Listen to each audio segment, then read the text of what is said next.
Dizem que o campo fala. E o que falou esse empate entre Vitória e Grêmio na Bahia?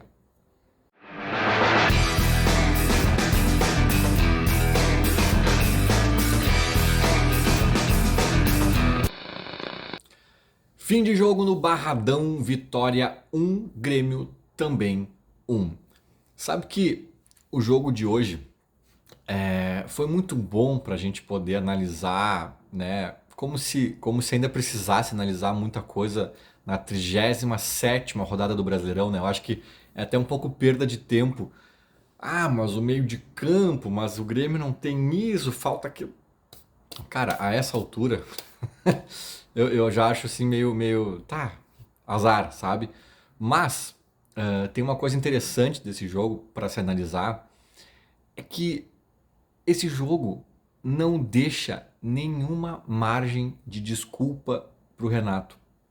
Renato que, aliás, espertamente, mais uma vez, trouxe para enchente, né? Falou de novo das dificuldades do Grêmio, e os repórteres não conseguiram é, é, extrair dele alguma coisa mais objetiva do jogo de hoje, da atuação de hoje. Não da tabela, do histórico, da enchente, né? É, porque o Renato não teria desculpa, né? Então esse é o fato interessante do jogo, que é uma pena não ter sido explorado melhor. Mas o que eu quero dizer com isso? Se a gente pegar o bingo do Renato, né? Aquela cartela do Renato de desculpas esfarrapadas, quando ele perde para um time de elenco bilionário, ele fala: mas daí também me dá 500 milhões, que daí a gente começa a conversar. Aí quando ele perde para um time de elenco mais barato, mas veja bem, o time veio descansado, o Grêmio jogou na semana, enquanto eles estavam assistindo. Aí quando a gente está descansado e o outro time vem de uma final, vem de um outro jogo, de alguma questão difícil, mas veja bem, eles estão com ritmo, eles jogaram agora há pouco, a gente já está há não sei quanto tempo sem jogar, o jogador perde o ritmo de jogo, não sei o quê. Então, assim, cara, sempre que tem uma questão sempre que tem um desempenho horroroso do Grêmio, o Renato dá um jeito de achar uma desculpa que colhe, né? Aí o psicológico, né? O psicológico, porque a gente tá ali com medo do Z4. Cara, no jogo de hoje não teve nada. Não teve nada. Não tinha psicológico nenhum atrapalhando, porque o Grêmio não está correndo mais risco de nada. Não tinha diferença física de desgaste em relação ao adversário, porque estava todo mundo na mesma. Não tinha um adversário com maior investimento. Pelo contrário, tu põe os dois elencos lado a lado, o nosso é muito superior. Né? Não tinha sequer um adversário fazendo Copa do Mundo buscando algum objetivo muito importante, uma fuga de rebaixamento, uma Libertadores. Não, o Vitória está na mesma situação que a gente ali na tabela. Tava, né? Agora, não, continua. Acho que um ponto acima, um ponto acima, se eu não me engano. Mas não tem grandes anseios na competição. Então, assim, por onde tu olha, cara, não tem, né? Não tem por onde tu olhar. E pelo contrário, o Grêmio ainda tinha um sonho remotíssimo, quase delirante, de ainda pegar uma pré-Libertadores, se ganhasse os dois jogos e torcesse para uma outra combinação, né? E a própria Sul-Americana, com esse empate, não está garantida. Então o Grêmio tinha que ter, né, uma motivação nesse sentido, uma vibração nesse sentido, que não teve. Que não teve. Um amigo meu mandou mensagem no WhatsApp a certa altura dizendo: Nossa, que incrível, que surpreendente, ou algo nesse sentido. O Grêmio, que impressionante o Grêmio é, tendo chances ainda de Libertadores e o time trotando, acomodado com o empate, quase que fazendo uma cera, ou, né, ou conformado com o empate de alguma forma. Daí eu falei: Cara, é triste, mas não é impressionante. Esse Grêmio desse ano, esse Grêmio atual, na atual conjuntura, não é impressionante. Infelizmente, é bem o que eu esperaria desse Grêmio. Agora, é triste, né? Os caras tinham ali uma chance que não era tão impossível, era difícil, mas eles tinham uma chance ainda de pegar a Libertadores e deram de ombros para essa possibilidade, talvez sabendo do apequenamento que vive o Grêmio, né, desse processo de apequenamento, em que numa dessas uma Sul-Americana é mais negócio, é mais a nossa turma. Numa dessas eles pensam assim, talvez até inconscientemente ou conscientemente, né? Então é uma tristeza esse Grêmio por onde a gente olha e no jogo de hoje não tinha desculpa. Não tinha desculpa, né? A gente olha os dois elencos, como eu já falei, assim, cara, o Grêmio não tem um grande elenco, o Grêmio tem carências importantes, o Grêmio tem falhas na montagem do time, sem dúvidas, né? Tem até limitações financeiras, que daí, né, o furo é mais embaixo também. Mas e o Vitória? E o Vitória? O Vitória que estava desenganado ali, praticamente rebaixado, certo? O Carpini assume o time e dá uma outra cara, dá um, né? E o Vitória teve momentos que nos botou na roda. Teve momentos do jogo em que estavam muito mais perto de ganhar do que a gente. O Grêmio ainda sai na frente, né? Uma jogada individual, um belo passe do Pavon, um chute do João Pedro, até que eu acho que ele faz a coisa errada. Tinha gente para passar ali no meio, acho que o Bright White e tal. O goleiro aceita, né? Um pouco de sorte também no lance a gente teve, a gente deu ali, mas depois eles empatam e vêm para cima e tem mais organização, mais volume, mais. Ok, também estão em casa, né? Isso muda um pouco ali a figura, mas cara, sabe? É o Grêmio, cara. É o Grêmio. Né? O Grêmio tá sempre com a corda esticada, com a, né, coisa ali no limite, se uma coisinha ou duas sai do trilho, a gente já se perde, a gente não tem mais perna, a gente não busca, a gente não alcança, a gente deixa passar, né? Porque é um Grêmio muito frágil, muito frágil.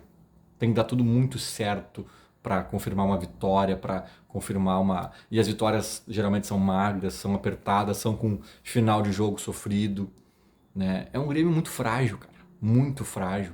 E o Renato voltou a falar da enchente, que vai ser a muleta dele eternamente para justificar essa temporada, né? Mas eu quero dizer uma coisa aqui para fechar o vídeo, né? Que eu já defendi muito o Renato nessa vida. Até hoje as pessoas me chamam de passador de pano.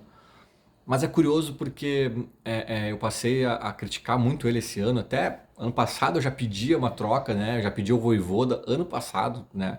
Esse ano pra mim, então assim, é a pior temporada dele disparado à frente do Grêmio. Mas é curioso que eu posso usar o Roger Machado para relembrar de dois momentos distintos do Renato em que eu de certa forma é, como é que eu vou dizer assim, cara? Não é que eu fui contra a maré, mas é que eu fui contra algumas narrativas, né? A primeira é quando ele assume o Grêmio, que muita gente, e aí volto a dizer que eu acho que sim, tem uma vontade para com ele, tudo com ele é maior, né? Imagina se o Thiago Nunes ganha uma Copa do Brasil com o Grêmio e a filha dele entra no campo e dá um abraço nele, ou ganha um jogo, não era o título, eu acho, mas o que acontece? Nada, porque as pessoas nem sabem quem é a filha do Thiago Nunes. Agora, a filha do Renato entrou em campo para abraçar o pai e o MP denunciou o Grêmio por invasão de campo e queriam tirar o mando de campo do Grêmio na final e teve uns rolos nesse sentido, né? Então sempre com o Renato a marcação é mais cerrada, é mais em cima, tem a má vontade, tem uma interpretação errada do que ele disse. Aí quando ele diz mesmo a coisa certa, a coisa errada e toma crítica merecida, as pessoas já misturam, já amplificam a crítica, botando outros elementos que não tinha. Então o Renato tem essa marcação cerrada e lá em 2016 falavam que 2016 e 2017 falam que ele ganhou graças ao Roger, ao time do Roger, né? E é engraçado porque eu vou usar o Roger nas duas situações, né? Na que eu defendi o Renato e na que eu soltei a mão dele, digamos assim. Porque é óbvio que é um exagero, cara. Ali em 2016, é evidente que tinha uma base deixada pelo Roger, é evidente que tinha, porque, cara, o Renato chegou em setembro. Só que ele chega em setembro em um Grêmio em crise. Em um Grêmio que o Roger pediu demissão duas vezes. Na primeira, a direção convenceu ele a ficar, quando ele tomou, acho que 3-0 do Curitiba. Aí depois ele toma 4-0 da Ponte Preta, ou algo do tipo, ou vice-versa e tal. E aí ele pede demissão de novo, e aí o Grêmio aceita. Sabe? Era um time em crise. Era um time aos farrapos que o Renato chega, consegue ajustar muita coisa, a bola aérea, que o Roger tentava fazer aquela bola aérea por zona e dava errado, o Renato faz homem a homem e conserta, o Renato consegue achar uma posição para o Ramiro ali desde que saiu o Juliano, né, o Roger começou a se perder, eu acho, o Renato consegue achar uma solução com o Ramiro naquela função, o Ramiro que era um volante reserva do Roger, né, então tipo assim, cara, o Renato entra com muitos méritos, mas é óbvio que tem o dedo do Roger, tem uma base montada pelo Roger que a gente pode até concordar. Só que eu acho que essa fala é tentativa de tirar o mérito do Renato, e eu discordo. Em 2017 nem se fala, cara. É outro ano, outros jogadores chegam no clube, né? Não tem como tu tentar achar que é o time do Roger ainda, sabe? Eu sempre digo, às vezes os treinadores reclamam que tem uma semana cheia e que não conseguem treinar durante 2 semanas e isso já dá prejuízo pro time. Aí o treinamento do Roger é mágico, porque 2 anos depois o treinamento dele estava surtindo efeito ainda, né? Então é óbvio que não faz sentido. Aliás, 2018 o Grêmio estava jogando bem ainda. É depois dali que a coisa começa a desandar. É óbvio que não tem o dedo do Roger, né? É óbvio que o Renato teve seus méritos.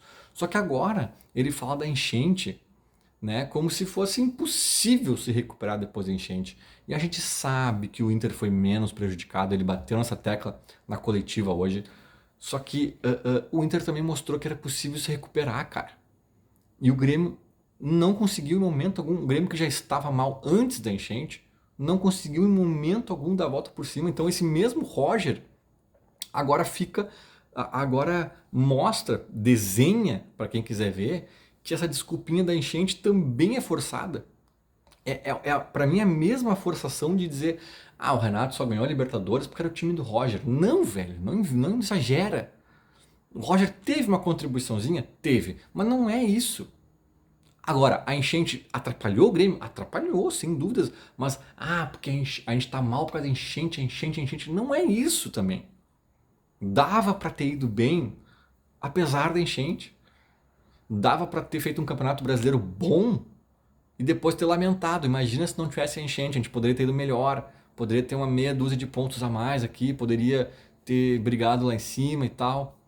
Mas não esse campeonato patético que o Grêmio está fazendo, né? Não essas atuações horrorosas.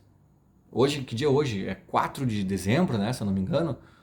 4 de dezembro, cara. As enchentes foram em maio. Beleza, que a repercussão, ela se arrastou por mais uns meses pro Grêmio e tal, mas assim, questão física superada, questão dos pets e dos familiares, da logística e do estádio superada a tempos, questão psicológica da própria enchente e do próprio risco de Z4 superado. Adversário não estava também com sangue fervendo. Adversário não estava mais ou menos cansado ou mais ou menos com ritmo. Não tinha um adversário com investimento superior. Não tinha nada, cara. Não tinha nada. E tu olha o jogo, é o Grêmio Futebol Porto Alegrense, tricampeão da América, campeão do mundo, contra, com todo respeito, o Vitória, e eu respeito demais os clubes de massa, e o Vitória é um deles, o Bahia, né? Os clubes do Nordeste, eu adoro assim esses clubes. Para mim o futebol é torcida, mais do que títulos, talvez, mais do que dinheiro e tal. Então eu respeito muito, considero times grandes do futebol brasileiro respeitáveis, mas assim, olha os investimentos, cara. Com todo respeito ao Vitória, mas eu tô falando de uma coisa prática aqui. É Grêmio Futebol Porto Alegrense contra Vitória, cara. O Vitória da Bahia. Sabe? Quem é que seria titular no Grêmio nesse time do Vitória? Quando começou a entrar o banco de reservas do Vitória, tu olha os nomes ali, cara. Só um pouquinho, né? Só um pouquinho. O Diego Costa é banco do Grêmio, acho que nem viajou, nem entrou no jogo, nada. Cara, seria ele mais 10 lá no Vitória, provavelmente. Mesmo com esse Alejandro aí sendo goleador do campeonato e tal. É outro paradigma de time. E o Grêmio jogou de igual para igual com eles, forçando uma barra para falar de igual para igual, porque eu acho que na maior parte do tempo eles foram melhores, eles estiveram mais perto de vencer. O Grêmio naquela individualidade de sempre, que é assim que o Grêmio tem se saído, né, tem se sobressaído nas partidas quando ele consegue algum êxito ali. Na jogada individual o Grêmio conseguiu sair na frente, mas depois não segurou a peteca, cara. né? Então, tipo, o trabalho do Grêmio esse ano, do Renato especificamente, é muito insuficiente. É muito insuficiente. E o jogo de hoje deixa desenhado. Era o Vitória, cara.